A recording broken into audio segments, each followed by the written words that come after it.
మనం తినేటటువంటి ఆహార పదార్థాల్లో సంతానం కలగకుండా ఉండడానికి యోగ్యమైనటువంటివి బయట డబ్బులిచ్చి అమ్మేటటువంటి ప్రదేశాల్లో కలుపుతున్నారు. జిమ్ముల్లో ఈ పిల్లలు ఈ ధర్మానికి చెందిన వాళ్ళకి సంతానం కలగకూడదు అని వాళ్ళు తాగేటటువంటి ప్రోటీన్ రిలేటెడ్ డ్రింక్స్ ఏవైతే ఉంటాయో వాటిల్లో కలుపుతున్నారు. మగవాడు బలహీనుడైతే ఏముందండి, అయిపోదా?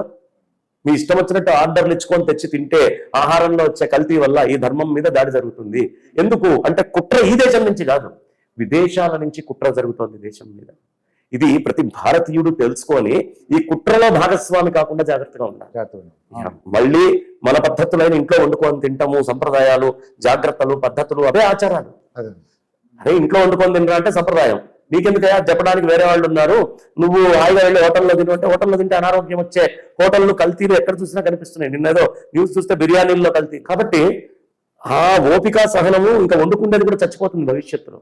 చచ్చిపోయే కొద్దీ బానిసలు అవుతూ ఉంటారు. భవిష్యత్తులో బానిసలైపోయేటటువంటి స్థితి వస్తుంది.